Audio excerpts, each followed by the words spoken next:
A conjuração anticristã. Monsenhor Henri de Lassus, doutor em teologia.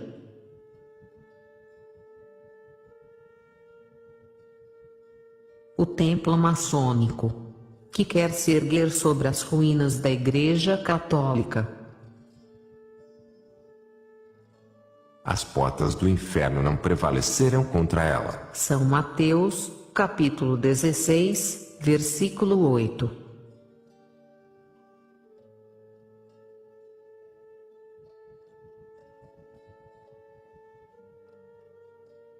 Capítulo 2.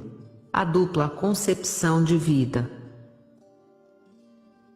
A civilização cristã procede de uma concepção de vida diversa daquela que dera origem à civilização pagã. O paganismo, empurrando o gênero humano pelo declive em que o pecado original o colocara, dizia ao homem que ele estava sobre a terra para fruir a vida e os bens que este mundo lhe oferece. O pagão não ambicionava, não buscava nada além disso, e a sociedade pagã estava constituída para oferecer esses bens tão abundantes e esses prazeres tão refinados, ou também tão grosseiros quanto possam ser, para os que estavam em situação de pretendê-los. A civilização antiga nasceu desse princípio, todas as suas instituições dele decorriam, sobretudo as duas principais, a escravidão e a guerra. Pois a natureza não é suficientemente generosa, e sobretudo então não tinha sido cultivada pelo tempo necessário e bastante bem para oferecer a todos os prazeres cobiçados. Os povos fortes subjugavam os povos fracos, e os cidadãos escravizavam os estrangeiros e mesmo seus irmãos, para obter produtores de riquezas e instrumentos de prazer. O cristianismo chegou e fez o homem compreender que devia procurar numa outra direção a felicidade cuja necessidade não cessa de atormentá-lo. Ele destruiu a noção que o pagão criara da vida presente. O Divino Salvador ensinou-nos por sua palavra, persuadiu-nos por sua morte e ressurreição, que se a vida presente é uma vida, ela não é a vida que seu Pai nos destinou. A vida presente não é senão a preparação para a vida eterna. Aquela é o caminho que conduz a esta. Nós estamos em via, diziam os escolásticos, caminhando ad terminum, na estrada para o céu. Os sábios de hoje exprimiriam a mesma ideia, dizendo que a Terra é o laboratório no qual se formam as almas, no qual se recebem e se desenvolvem as faculdades sobrenaturais que o cristão, após a morte, gozará na morada celeste. Como a vida embrionária no seio materno. É também uma vida, mas uma vida em formação, na qual se elaboram os sentidos que deverão funcionar na estada terrestre, os olhos que contemplarão a natureza, o ouvido que recolherá suas harmonias, a voz que a isso misturará seus cantos, etc. No céu nós veremos a Deus face a face, é a grande promessa que nos foi feita. Toda a religião está baseada nela. E no entanto nenhuma natureza criada é capaz dessa visão. Todos os seres vivos têm sua maneira de conhecer, limitada por sua própria natureza. A planta tem um certo conhecimento das substâncias que devem servir à sua manutenção, posto que suas raízes se estendem em direção a elas, procurando-as para ingeri-las. Esse conhecimento não é uma visão. O animal vê, mas ele não tem a inteligência das coisas que seus olhos abarcam. O homem compreende essas coisas, sua razão as penetra, abstrai as ideias que elas contêm e através delas se eleva a ciência. Mas as substâncias das coisas permanecem escondidas, porque o homem é apenas um animal racional e não uma pura inteligência. Os anjos, inteligências puras, veem a si mesmos na sua substância, podem contemplar diretamente as substâncias da mesma natureza da deles, e com mais razão as substâncias inferiores. Mas eles não podem ver a Deus. Deus é uma substância à parte, de uma ordem infinitamente superior. O maior esforço do espírito humano conseguiu qualificá-la de ato puro. E a revelação nos diz que ele é uma trindade de pessoas na unidade da substância, a segunda engendrada pela primeira, a terceira que procede das outras duas, e isso numa vida de inteligência e de amor que não tem começo nem fim. Ver a Deus como Ele é, amá-lo como Ele se ama. E nisto consiste a beatitude prometida. Está acima das forças de toda a natureza criada e mesmo possível.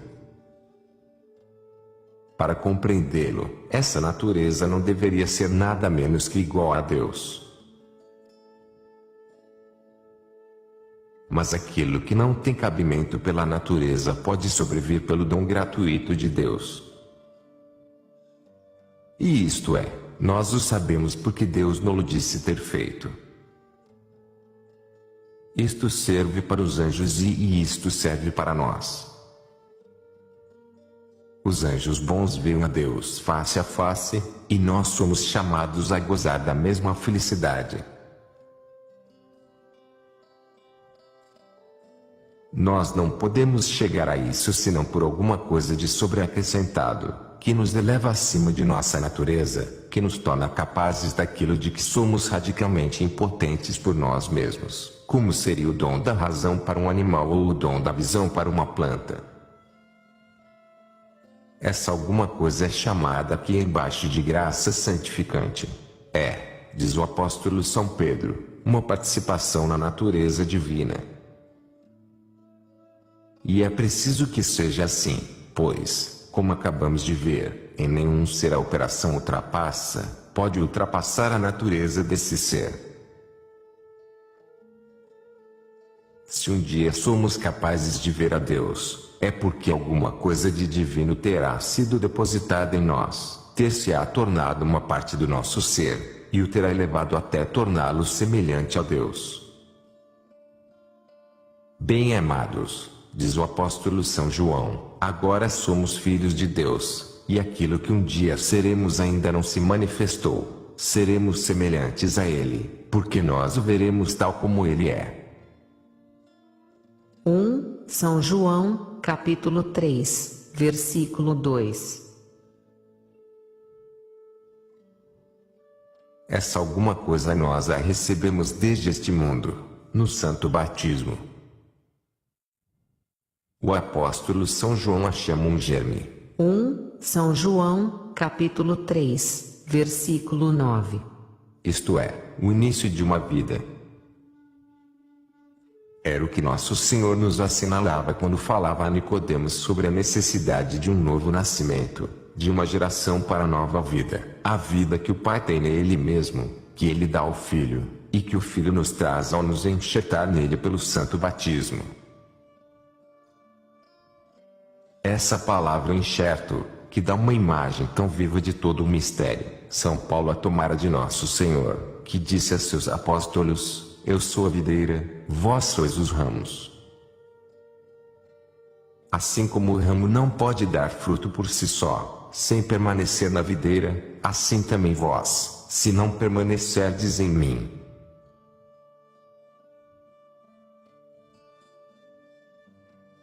Essas ideias elevadas eram familiares aos primeiros cristãos. O que o demonstra é que os apóstolos, quando levados a falar delas nas epístolas, fazem-no como de uma coisa já conhecida. E de fato, foi assim que os ritos do batismo lhes foram apresentados em longas catequeses. Depois, as vestes brancas dos neófitos lhes dizia que eles começavam uma vida nova, que relativamente a essa vida eles estavam nos dias da infância, filhos espirituais, era-lhes dito, como crianças recém-nascidas, desejai ardentemente o leite que deve alimentar vossa vida sobrenatural, o leite da fé sem alteração, sine dolulac concupiscite, e o leite da caridade divina. Quando o desenvolvimento do germe que recebestes tiver chegado ao seu fim, essa fé tornar-se-á clara visão, essa caridade tornar-se-á amor divino. Toda a vida presente deve tender a se desabrochar, a transformação do velho homem, do homem da pura natureza e mesmo da natureza decaída, em homem deificado. Eis o que acontece aqui embaixo ao cristão fiel. As virtudes sobrenaturais, infundidas em nossa alma no batismo, desenvolvem-se a cada dia pelo exercício que nós lhes damos com os socorros da graça, e tornam assim a graça capaz das atividades sobrenaturais que deverá desdobrar no céu. A entrada no céu será o nascimento, assim como o batismo foi a concepção. Assim são as coisas. Eis o que Jesus fez e a respeito do que ele veio informar o gênero humano. Desde então a concepção da vida presente foi radicalmente mudada. O homem não estava mais sobre a terra para gozar e morrer, mas para se preparar para a vida do alto e merecê-la. Gozar, merecer, são as duas palavras que caracterizam, que separam, que opõem as duas civilizações. Isto não quer dizer que desde o momento em que o cristianismo foi pregado os homens não pensaram em mais nenhuma outra coisa que não fosse a sua santificação. Eles continuaram a perseguir as finalidades secundárias da vida presente, e a cumprir, na família e na sociedade, as funções que elas requerem e os deveres que elas impõem. Ademais, a santificação não se opera unicamente pelos exercícios espirituais, mas pelo cumprimento de todo dever de Estado, por todo ato feito com pureza de intenção. Tudo quanto fizerdes, diz o apóstolo São Paulo, por palavras ou por obras, fazei em nome de nosso Senhor Jesus Cristo. Trabalhai para agradar a Deus em todas as coisas, e dareis frutos em toda boa obra. Colossenses, capítulo 1, versículo 10, e no capítulo 3, versículo 17. Além disso, permaneceram na sociedade, e nela permanecerão até o fim dos tempos, as duas categorias de homens que a Santa Escritura tão bem denomina, os bons e os maus. Todavia é de se reparar que o número dos maus diminui e o número dos bons aumenta à medida que a fé adquire mais influência na sociedade. Estes, porque têm a fé na vida eterna, amam a Deus, fazem o bem, observam a justiça, são os benfeitores de seus irmãos, e por tudo isso fazem reinar na sociedade a segurança e a paz. Aqueles, porque não têm fé, porque seus olhares ficaram fixados nesta terra, são egoístas, sem amor, sem piedade por seus semelhantes, inimigos de todo o bem. Eles são na sociedade uma causa de discórdia e de impedimento para a civilização. Misturados uns aos outros, os bons e os maus, os crentes e os incrédulos, formam as duas cidades descritas por Santo Agostinho. O amor a si, que pode ir até ao desprezo de Deus, constitui a sociedade comumente chamado mundo. O amor a Deus, levado até ao desprezo de si mesmo, produz a santidade e povoa a vida celeste.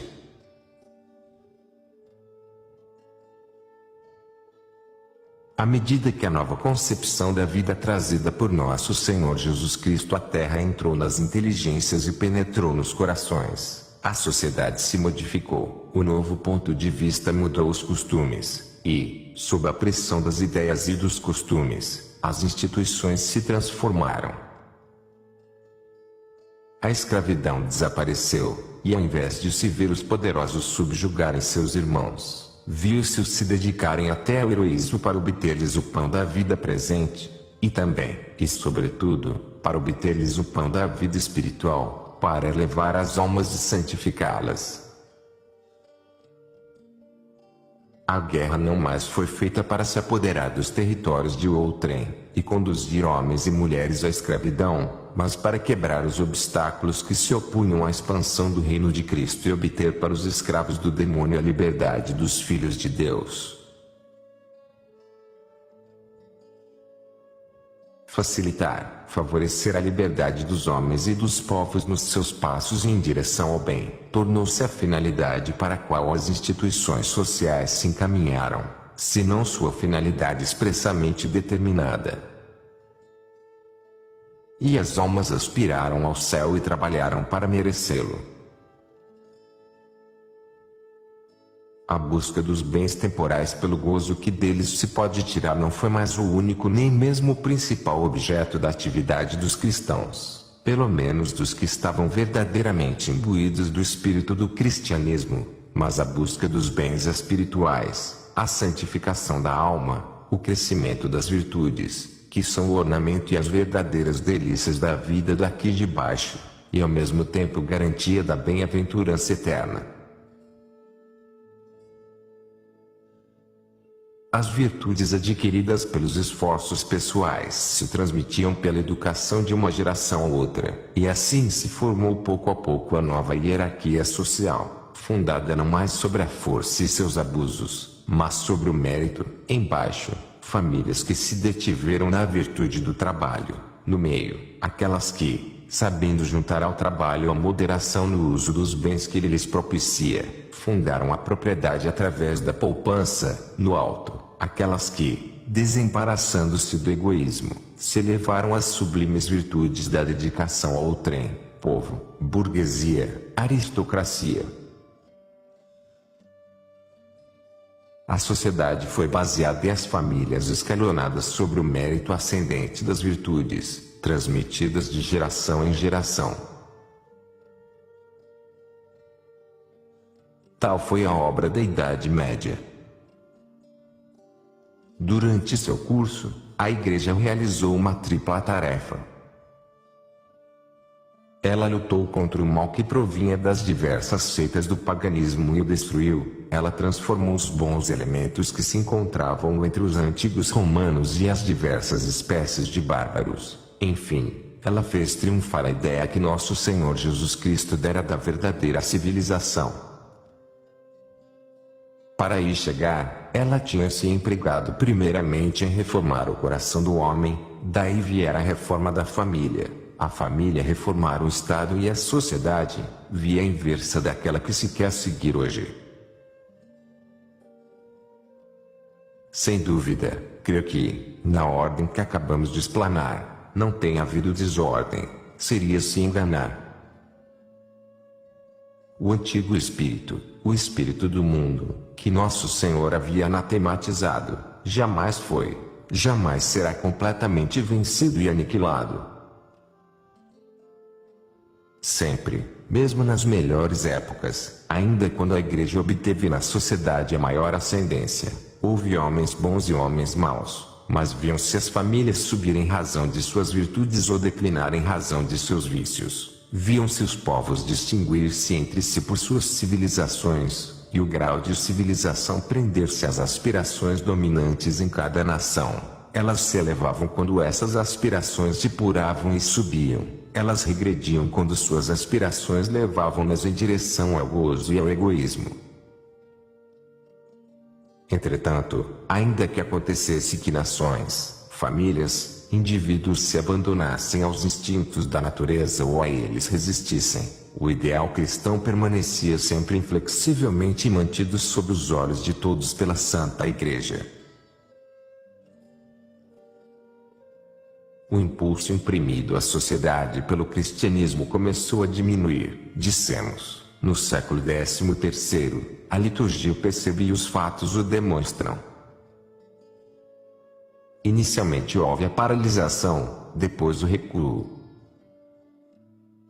Esse recuo, ou melhor, essa nova orientação, foi logo tão manifesta que recebeu um nome, a Renascença, renascença do ponto de vista pagão na ideia da civilização. E com o recuo veio a decadência.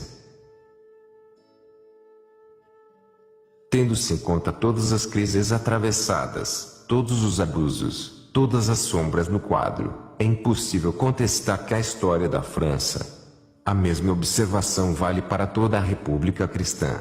É uma ascensão, como história de uma nação, enquanto a influência moral da Igreja domina, e que ela se torna uma queda, apesar de tudo que essa queda às vezes tem de brilhante e de épico, desde que os escritores, os sábios, os artistas e os filósofos substituíram a Igreja e despojaram de seu domínio.